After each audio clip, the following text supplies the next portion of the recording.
आप सभी को जय मसीह की। परमेश्वर का पवित्र वचन कहता है, पहला कुरिन्थियों 10:14 में मूर्ति पूजा के विरुद्ध चेतावनी। हालेलुया। तो आप लोग इस वचन को ध्यान से जरूर सुनना। प्रभु आप सभी को आशीष दे और बहुतायत से आशीष दे। तो इस वीडियो को पूरा ध्यान से जरूर सुनना। लास्ट में मैं ये वचन बताऊंगी, मसीह दौड़ कौन सा है वो भी वचन बताऊंगी। आइए हमारे साथ परमेश्वर के पवित्र वचन को पढ़िए। इस कारण हे मेरे प्रियो, मूर्ति पूजा से बचे रहो। मैं बुद्धिमान जानकर तुमसे कहता हूँ, जो मैं कहता हूँ उसे तुम परखो। वह धन्यवाद का कटोरा जिस पर हम धन्यवाद करते हैं, क्या मसीह के लहू की सहभागिता नहीं? वह रोटी जिसे हम तोड़ते हैं, क्या वह मसीह की देह की सहभागिता नहीं?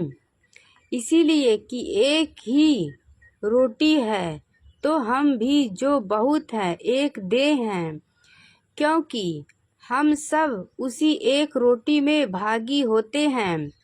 जो शरीर के भाव से इजरायली हैं, इनको देखो, क्या बलिदानों के खाने वाले वेदी के सहभागी नहीं? फिर मैं क्या कहता हूँ?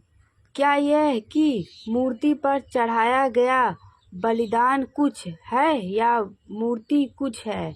नहीं, वरन यह है कि अन्यजाति जो बलिदान करते हैं वे परमेश्वर के लिए नहीं परंतु दुष्ट आत्माओं के लिए बलिदान करते हैं। और मैं नहीं चाहता कि तुम दुष्ट आत्माओं के सहभागी हो। तुम प्रभु के कटोरे और दुष्ट आत्माओं के कटोरे दोनों में से नहीं पी सकते। तुम प्रभु की मेज और दुष्ट आत्माओं की मेज दोनों के साझी नहीं हो सकते। क्या हम प्रभु को क्रोध दिलाते हैं? क्या हम उससे शक्तिमान हैं? हालेलुया, आमीन। तो प्रभु आप सभी को आशीष दे। आगे प्रभु का वचन कहता, सब कुछ परमेश्वर की महिमा के लिए। तो आइए हम इस वचन को जानते हैं। प्रभु का वचन आगे कहता है, सब वस्तुएं मेरे लिए उचित तो है, परंतु सब लाभ की नहीं। सब वस्तुएं मेरे लिए उचित है, परंतु सब वस्तुएं से उन्नति नहीं। कोई अपनी ही भलाई को नहीं वरन दूसरों की भलाई को ढूंढे। जो कुछ कसाईयों के यहाँ मिलता है वह खाओ और विवेक के कारण कुछ ना पूछो। हालेलुया। क्योंकि पृथ्वी और उसकी भरपूरी प्रभु की है।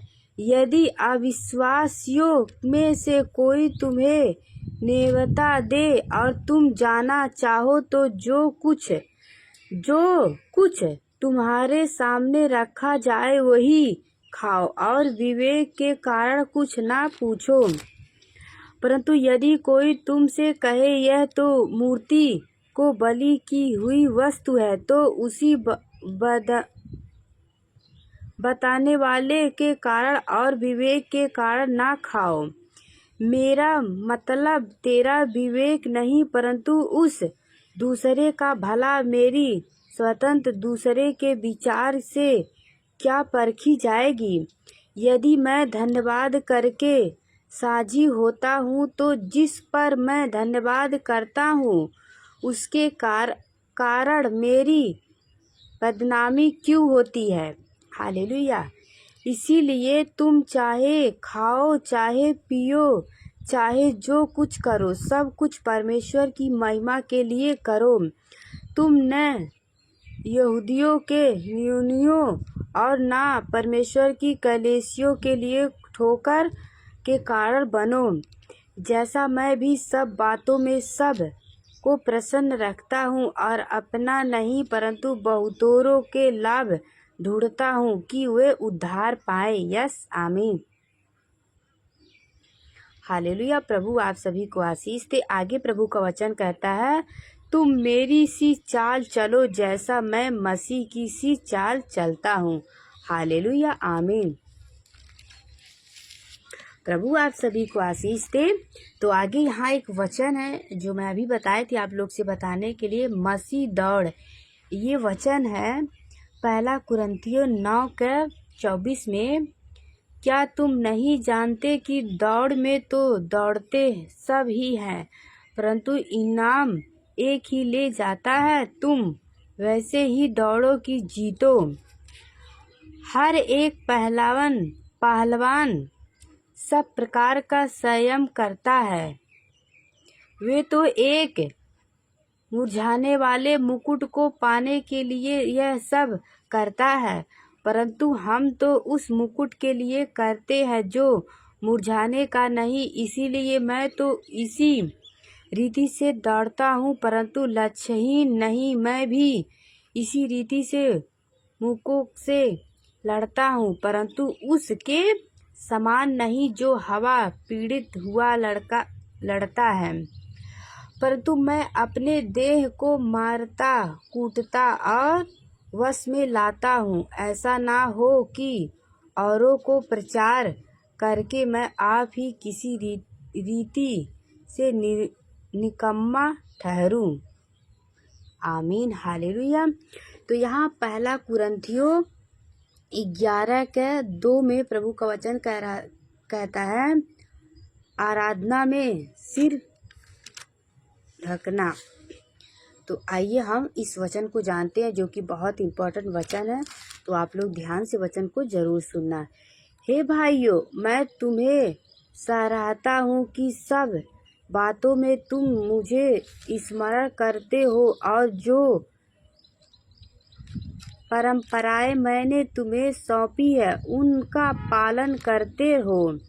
परंतु मैं चाहता हूँ कि तुम यह जान लो कि हर एक पुरुष का सिर मसीह है और स्त्री का सिर पुरुष है और मसीह का सिर परमेश्वर है। जो पुरुष सिर ढके हुए प्रार्थना या भविष्यवाणी करता है वह अपने सिर का अपमान करता है। देखिए यहाँ प्रभु का वचन कहता है, जो पुरुष सिर ढके हुए प्रार्थना या भविष्यवाणी करता है वह अपने सिर का अपमान करता है, परंतु जो स्त्री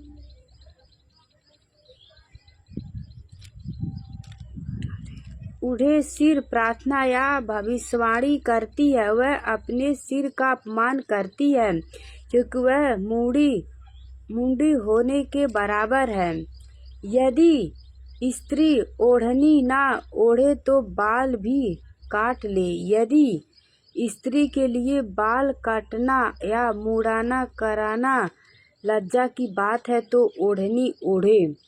हाँ, पुरुष को अपना सिर ढकना उचित नहीं, क्योंकि वह परमेश्वर का स्वरूप और महिमा है, परंतु स्त्री पुरुष की महिमा है, क्योंकि पुरुष स्त्री से नहीं हुआ परंतु स्त्री पुरुष से हुई है, और पुरुष स्त्री के लिए नहीं सिरजा गया परंतु स्त्री पुरुष के लिए सिरजी गई है। इसीलिए स्वर्गदूतों के कारण स्त्री को उचित है कि अधिकार अपने सिर पर रखे, तो भी प्रभु में ना तो स्त्री बिना पुरुष और ना पुरुष बिना स्त्री के है, क्योंकि जैसे स्त्री पुरुष से है वैसे ही पुरुष स्त्री के द्वारा है, परंतु जब वस्तुएं परमेश्वर से है सब